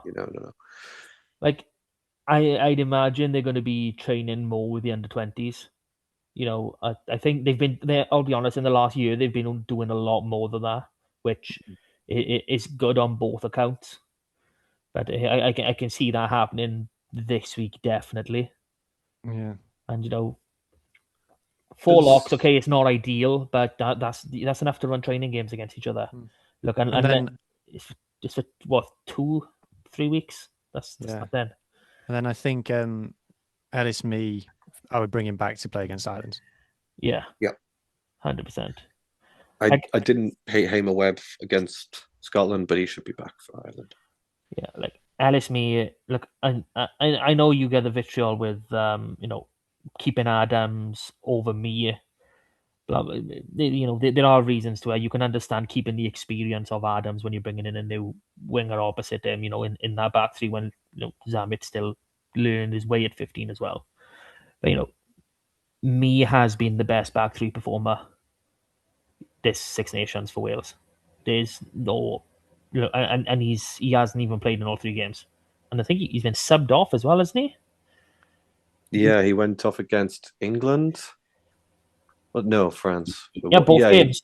52 and 54 minutes. And so basically in 106 minutes. For Grady both times, no? I believe so. In the first 2 games, he was the player who I heard non-Welsh fans praise the most. I said, Ellis Mee's good. A lot of Welsh fans as well. A lot of people seem confused that he was coming off for or being taken out of the start and or just the 23 in general for Hamer Webb. Yeah. and then obviously the Murray factor on the bench. But I don't think me works off the bench. But that's for different. So yeah, so more like 106 minutes out of the 240. He's been the best back three player. But the issue with that back three is Adams is X factor. What he brings that no one else is bringing there is more defensive than anything else. Like he doesn't have an attack. He doesn't have the finishing. He doesn't have the attacking anymore. Oh yeah, like lack of X factor then rather than. Well, what I mean is he's defensive, right? Like he reads well. He can shoot out the line. He can shut something down. He can intercept. He can do all those things well still. He's also scored in all 3 games, hasn't he? Yeah, but unless it's nice individual efforts, scoring is you just score the try. He's scored because he's a winger, not because he's Josh Adams. He's been in the right position at the end of an attack. I feel like that's been his, And he's a left winger. He's a left winger as well. If you're a left winger in an international team and you're not scoring tries, there's a damn problem. Yeah, true. But Zammit, while Zammit's been going well, I still think playing him at fullback, his speed just isn't as effective. So he loses that element. Lads, he's been by far Wales's most dangerous ball in hand player. No, he's really good. I'm not saying he's bad at all. But what I'm saying is, you take by starting him at 15 instead of on the wing, his speed is not as relevant. When you're talking about counterattacking. No, but he gets more touches. He does get more touches, but he's not doing an insane amount. What I'm saying is, I think if you start him on the wing, you have a bit more X factor from him. The thing is that me is the only player out of the 3 that I feel brings a really interesting attacking style on the edge at the moment. That's why we ended up having Hawkins on the wing in the last game. I feel like because we didn't have anyone interesting to go down the wing at that point. Yeah, I mean, on the subject of Zammit, and I didn't realize this, but he had actually played 15 for Wales before. But what is he primarily? Is he a left winger or a right winger? Left winger. Okay, so this. Oh, sorry. I think he's right. No. Well, I'm thinking I'm trying to think now. I've seen him play both. Yeah, I know he's played both. Yeah, he can. So thinking, if you're going on the left wing, then realistically you're up against Josh Adams, and you should be up against Blair Murray. And then if you're on the right wing, it's obviously Ellis, me, Tommy Rogers. Okay, so according to All Rugby, he's 74% right wing. So right wing. So he's really, if you could put him back on the right wing and put Ellis me at 15. Ellis me would, and I don't. Man, Ellis is a 15. Yeah, he will be, but not yet. What do you mean he will be, but not? He was a 15 when he came to us. He's still a 15 now. He's playing out of position. He's barely played there. So, the same with Zammit. Zammit's barely played there. For me, Zammit at 15 at the moment is ain't broke, don't fix it. It's not broke, but it's not It's not working amazingly, but it's not broken. Nothing about Wales is working amazingly. Except that's 50 minutes of the 10 against Scotland. That worked amazing. Anyway, come on, lads. How long have we been going now? Like an hour and a half Infield pick already. and goes. We didn't talk about that. That's my favorite, midfield pick and goes around the 22. Oh, give me more of that. Okay. Did you see they sent Wainwright on an NFL jet sweep pickup? I haven't seen that in years. Do you see that? He's standing at the pillar position in attack, and then there's no scrum half, and suddenly he just goes, and he runs around the side, picks up the ball as he goes, hits the line on a 45-degree. That is American football stuff. I feel like I haven't seen someone do that since the early 2000s. That was great. So some proper nostalgia there from Jon, Huw. Okay, on to the under-20s. We haven't had a great deal of boys playing.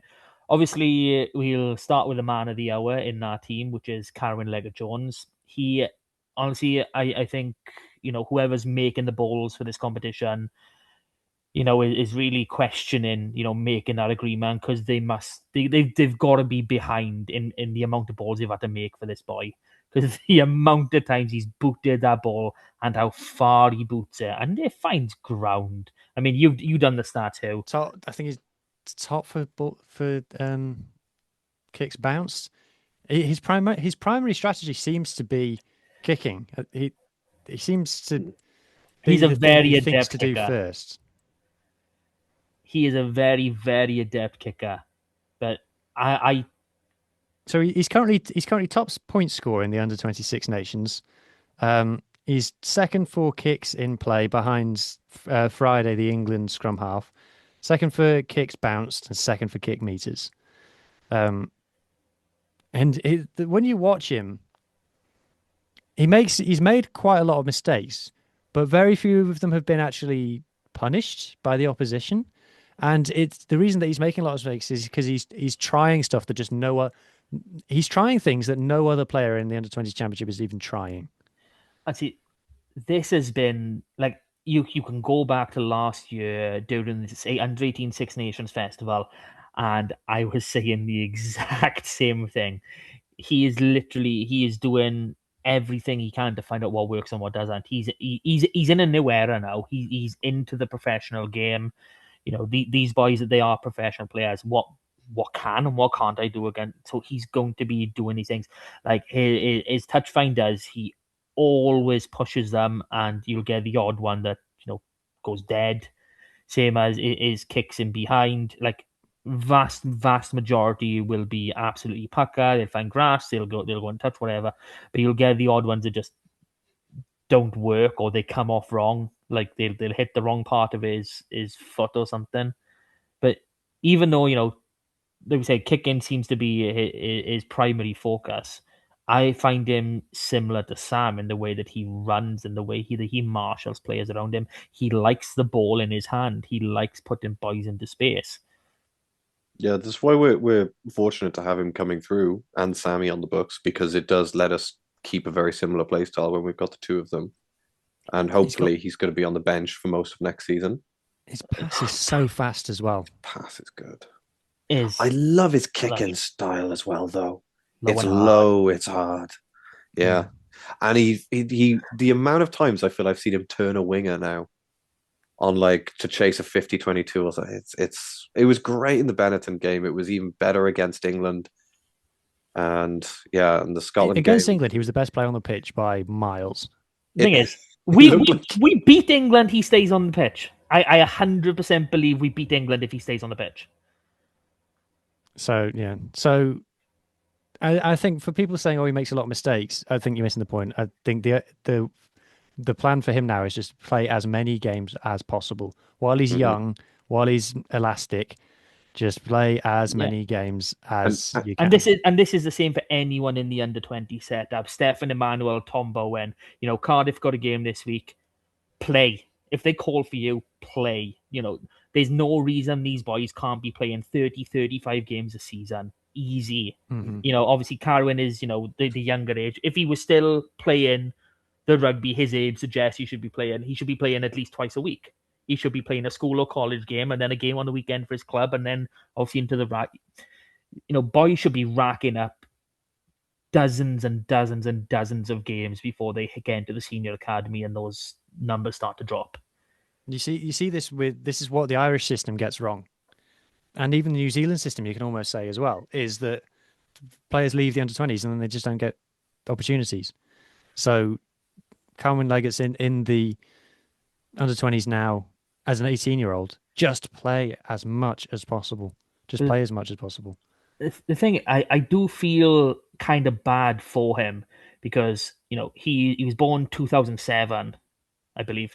So, you know, he was in the under-20s last year. He could have gone for like record caps with the 20s record, you know, quite a few records in there. But realistically, if Sammy's injury is as bad as we you know, it could possibly be, he's going to be starting for us, you know. And I'll be honest, if he is development the way he plays now, how comfortable he was against Benetton, that builds over the next 6-7 weeks, whatever it is. I don't see him back with the 20s. You know, maybe the Junior World Cup this summer, but I don't see him with the 20s next year. You know, he'd probably be more in line with the Nat squad than going back to 20s, because that's his trajectory at the minute. That's the signs that he's showing, which, quite frankly, is fucking ridiculous and amazing at the same time. See, the thing is, like you were saying, there is a naivete in his playing, and that is to do with him being 18 and being the player that he is, and it's enjoyable.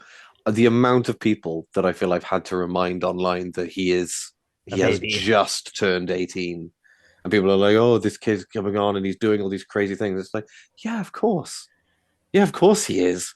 And you know what? A shocking amount of them are coming off. So let him refine what he's doing and let it happen. And if we are unlucky and Sammy's injury is as bad as we fear it might be, we're going to have a lot of this to watch in the rest of the season. It's going to be And fun. It's probably going to be frustrating at moments. Yeah, but let the fun rule. There's going to on be games it. where it goes wrong quite badly, but yeah, but it's like, just going to happen. But if you're a Accept it. fan, and you're watching at home, Yeah. like do not go in on this kid. Like be along for the ride. Like it's going to be great. Okay. And I need to keep going, Mark. Yeah, okay, I do have it's to going to be point the out one more shortest thing. community thing ever if we keep going on about this. Yeah, I don't mind. Okay, back row. I mean, technically, we've got a few back rowers to really talk about. So if we talk about just the Scarlets players, so obviously Ocean Williams started the first 2 tests. Very solid. Compared to the game I watched for him play for Quins early in the season, where I wanted to bang his head against the wall because he would catch the ball standing still and then start running. That's been corrected, and for when he did carry in these 2 games, he looked good. Like he's just very solid. It's understandable why he was in the 23 against Connacht that got called off. It's really interesting to see how this back row develops. There's so much back row talent in just this age group, and vast majority of them have come from us, from West Wales, I should say, not just Scarlet. Shout out to Dan Gwynn as well. Yeah. No, Yeah, that's Aberystwyth Dan Gwyn. Yeah, and obviously Newcastle Emlyn's Kyo James. Both those boys started all 3 games. Dayan has been immense. You can see why he's already breaking into the Gloucester team. Dom Kossuth, he came off the bench in the opener, done his job. He's another 18-year-old. He's a big boy. He's a Kidwelly lad. John, you probably know the Kossuths. But you say this every week, and I have to tell you every week I don't. I'm sorry. You do. You're lying to me. You're hiding things. I can see it in you. If you're listening to this and you're a Kossuth, hit me up. We'll go and have a Welsh cake at the castle or something. Happy days. Learn about the March of Lords. Kill them all. Okay, going down then, it will be the tight heads. Jack Pritchard, just like Karen Legger-Jones, he likes it low, he likes it hard. That boy is a scrummager for the ages. I said it, I think it was 2 years ago when I watched him in the Under-18s Festival, and I said it on the pod then. I love this boy. And the way he's progressing, he's going to go on. He's going to do great things. I love him. That's all I can say. Pritch, I love you. It's probably not the first time I said those words for other people, but there we go. First time for him. Iestyn Cook came off the bench in this last game. Iestyn has had a torrid time with injury, but he's an animal. He's a similar physique to Archer Holt. If you want to look at size wise, he's just built like a brick shithouse. You stick a bodybuilder's physique with a bloody powerlifter's strength. That's what you're looking at with Iestyn Cook. And how he done well. He had a brilliant flexibility to get the jackal turnover that he did. And I think it was a knee issue that he's been out with, so that he's kept on with that. That's great to see that it didn't fold. So happy days. Good under-20s. We're looking forward to seeing more of them. So I'm guessing it's now time for the community. Yep. You're on a timer. I'm on a time. I'm going to go fast. There's not that many games to talk about. There's some extras, but obviously with what we're seeing, we want. Okay, in the SRC Cup, it was the final round of fixtures, and what goes up north stays up north, because RGC 54, Carmarthen Quins 19. What could go wrong did go wrong. Gabe McDonald played a 10 for the second half. This is just the indication of things that happened in this game. So boys that turned out, Ben Williams, Rodri Lewis, Thomas Williams, the aforementioned Gabriel McDonald. On the bench was Keanu Evans and the returning Ioan Jones. Be interesting to see how he goes. Yori Badam is injured. He's done his hamstring. I think he's out for about 6 weeks. So not good for Quins, not good for Scarlets. The other game that was meant to go on was Llandovery against Ebbw Vale. Now, depending on your source, this game was called off because of the weather or for a waterlogged pitch. Either or. Games this week, so Llandovery did finish top of their group. They now have a home fixture against Pontypool in the semi-finals of the Cup. Carmarthen have to travel to Swansea in the semi-final of the Plate, but do not fret because we've already gone to Dunvant once this season and come away with a win. Come on, Quens. Into the Premiership, no games to talk about. Narberth are heading to Cardiff Met. Neckley Wanderers are hosting Bather. Bather, I believe, beaten Neath in the last couple of weeks. They were in the Championship East last season. Honestly, for Bather to be above Pontypridd, if you know the geography, they're right next to each other. Brilliant for the town. Brilliant for the rugby club in general. Championship West, a very disappointing 12-10 loss for Ammanford away to Kenfig Hill. This is put a bit of a dent in Ammanford's, attempt at the title and promotion. They needed Bonamine to drop some points, but they need them to drop a few more now. So see how that plans out. This Saturday we've got Ammanford against Gleneath, Aberystwyth travelling to Bonamine, Crymych hosting Tartar, and Newcastle Emlyn travelling to Trebanos. Division 1 West, Tenby Kidwelly was postponed. So Saturday's games, we got Kidwelly against Vellinvole, Buddyport travelling to St. Clair's, Larne travelling to Swansea Uplands, Tenby hosting Lamberton, and Hendy hosting Welloedd. Division 2 West, no game. So Betos against Aberaeron, Fishguard hosting Pencloud, Nantgaredig travelling to Lacha, Carmarthen Athletic going to Pontedlice, and Whitland hosting to Croyce. In 2 West Central, Bryn Aman 31-28 win over Mumbles. Go on the Greens. And this week they are hosting South Gower. 3 West, we've got Neyland winning 43-6 at home to Am United. Games this week, Am United travelling away to Cardiff, Llandilo hosting Narberth Athletic, Neyland hosting Huw's new Dock Stars. I haven't said that for a while. Trimsaran hosting Haverfordwest, and Milford Haven travelling to Tumble. 4 West, 2 results here. Tenby Athletic winning 29-7 at home to Tyrell Crymych, and Pontyberem with a 10th successive win, undefeated in the league this season, 64-0 against Llangwm. Games for this week, Newcastle Emlyn Dreigiau at home to Llanybydr, Pembroke Dochal against travelling to Llangwm, Pembroke hosting Pontyberem, and St David's travelling to Tyrell Crymych. And 4 West B, no games, so fixtures. Furnish Llandibby has disappeared from All Wales Sports, so I don't know what's happening with that one. Cefneithin are hosting Llangadog, Panderfynon travelling to Fulbay, Pennebank hosting Binia, and Tregaron hosting Pont Yates. Over in the women's game, fixture this week in the Premiership, Buddyport travelling to Annesty. In the Championship, 1 result, Haverfordwest winning 57-20 at home to Gwynafod.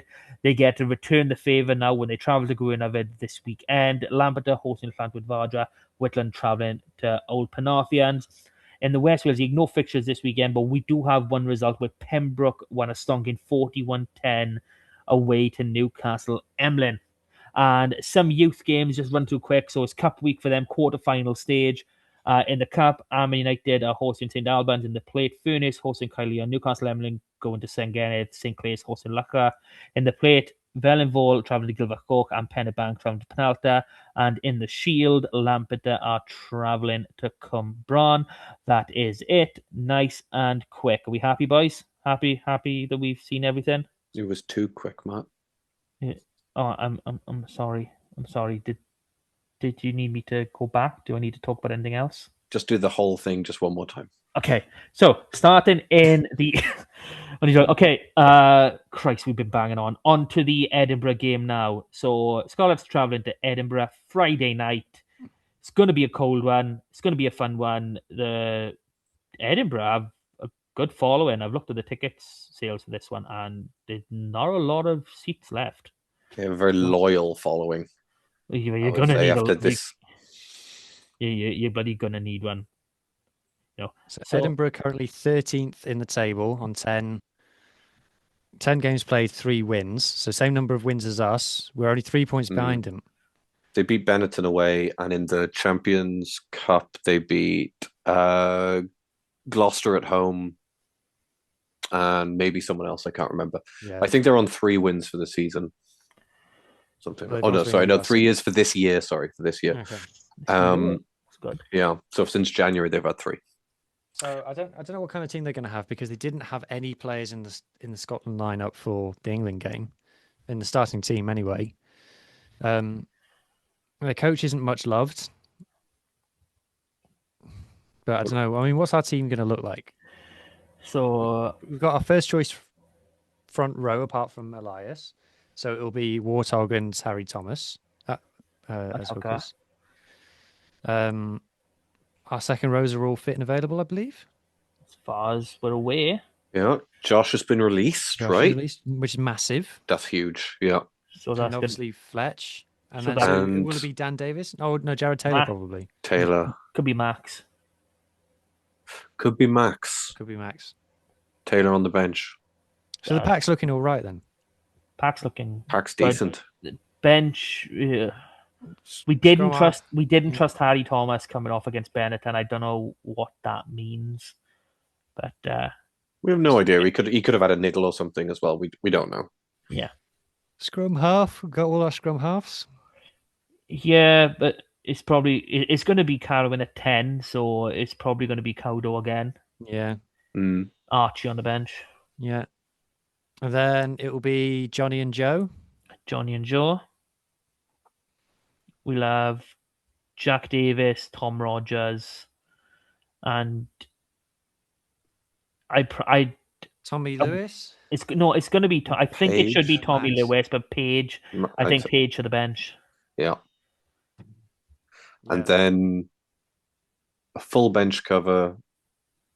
So Archie at 9. We're going 5-3, right? We're starting Carwin. We have to go 5-3. So who's the cover 10? Johan Nicholas. Nicholas, or is there any chance of Billy McBride coming back down? We haven't heard anything yet, and I would have thought, it's Monday night now. I would have thought they would have said something by now. There's obviously still a chance, but it seems like I can't remember what day of the week they announced him before Benetton. So It was who Monday knows? during the day, I think, wasn't it? Like it's too late now. I think you're right. Gosh, yeah. Then Or do we go 6-2 and just have Archie and Max? But then, yes, it's a tricky one. who's our 10 cover? I Jack? mean, Jack Davis? I mean, technically speaking, Gabriel McDonald had some experience on the weekend. Maybe he fancies 10 cover, but we need him for Quinn, so no. We could do worse. I'm guess if you went 6-2, well, even if it's 5-3, then I think your 10 cover is the closest thing we have is Jack Davis. No, he's not. Max? Who are you putting in? I think it has to be Nicholas, really. I think that's literally injury cover. That's not for actual tactical reasons. This is exactly the sort of game that Joe Nicholas is in the squad for, to be fair. Yes. We lament his presence at times, but this is the Nicholas hour is upon us. Yeah. And I think forwards then. I'll be honest. Lou said it's a bit of a toss up. It could be Josh Morse. It could be Alec Hepburn. I do firmly think that obviously Sock is. I think the point is, Tane aside, we've got a full complement of forwards, and Tane and Elias aside, we're still first choice pack. Yeah. I think we're good. I think we're winning this one. Oh fuck yeah! And I don't mean that in the way that we always say we're winning something. I think we're winning this one. I'm gonna say this is gonna be very similar to the last time we played a Scottish team around an international window. 23-0 was a nice scoreline. I'm not gonna say it's gonna say the same again. They'll probably get 3 from the tee. Is it because I say something outrageous, you have to go even more outrageous than that and say we're going to bang on, yeah. You set the bar, I gotta smash it. I just think they had a good showing against Leinster just before at the beginning of the international window, but since then, or before then rather, they lost at home to the Bulls. They squeaked a win against Benetton. Benetton aren't great this year. You know, if should have Sammy had beaten been them, yeah. starting for us, we definitely would have beaten them. That's nothing against Carwyn. That's just, they're on a really bad trajectory. No one seems to be happy that they've retained what's his name, the head coach. That's the point. What's his name? Yeah, Sean something. I can't remember what he's Sean called. Everett. Sean Everett. That's it. I just don't see them having, and they're missing who? They're missing Gilchrist, Dewey and I Graham. haven't Schumann. seen who's released. Dewey and Graham, definitely. Well, they're not going to have any players involved who were there like in the Wales game, are they? So Doohan's not going to be there. Darcy. Oh yeah, he was on the bench, so he's not there. Gilchrist won't be there. Schumann won't be there. That's already that's already massive. Schumann is huge. Yeah, Schumann is fucking huge. and so I think realistically, I think we have a better than normal shot against Edinburgh. Like I think I back us against Edinburgh regardless of the time of year, but I think we're in a better position than them right now. Considering who is available and is not. You just look at how important the likes of Schumann and those two wingers are to that Edinburgh team. Yeah, because they're going to have Piers O'Connor, and I can't remember who they've got now. But Can we stop trying to guess the Edinburgh team, please? It's fun. Leave us be. Harry Patterson, he'll be there. But if Carwyn Leggett-Jones comes on and he's kicking like he has done for the under-20s, they are going to have and he's not kicking contestable very much. He's kicking territory, and I love it. And so we're going to see them put under a lot of pressure. I think there's so much wind at the Hive. So much. Low and hard, Matt. Low and hard. It's exactly how he wants it. I think we found the name for this week's episode. Low and hard. That's how we like it. Already came up with it. What was it again, Hugh? At what cost? Elow. Oh, that's shit in comparison. Change it. We'll go for the other 10. Bloody rated comment. Okay. Predictions. Scarlets by 2. Genuinely 1 point win, like narrow, but I reckon we get it. Scarlets by 6. I reckon 6-0. No, I said they'd get 3. 9-3. Hey, if it's windy, if they concede a penalty in our half, we're gonna kick it. Oh well, yeah. What was he? He was like 50 odd meters again, wasn't he? Yeah, I think 51 was his max. It was windy, to be fair, but still, even in the conditions, it was really, really, really good. There's so much we haven't covered, and we've gone on for too long as it is.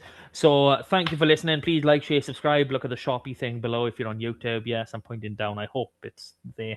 Hype if it's an option. Comment, subscribe. All that crap, and we'll do it all again next week. Thank you guys for doing this to me. It was fun, a lot of fun, and we now have to work on removing Huw from next week.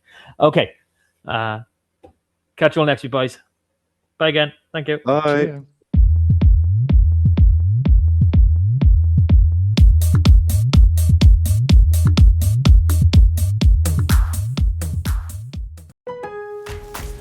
Time is valuable. That's why Lowe's Blueprint Takeoffs turn blueprints into quotes faster. Bring us your plans, and we'll generate itemized material lists to make quoting easier so you can get back to building. Plus, at the Lowe's Pro Desk, you get access to thousands of building materials not sold in store. And when your order's ready, we'll deliver everything to the job site. Improving is easy at Lowe's.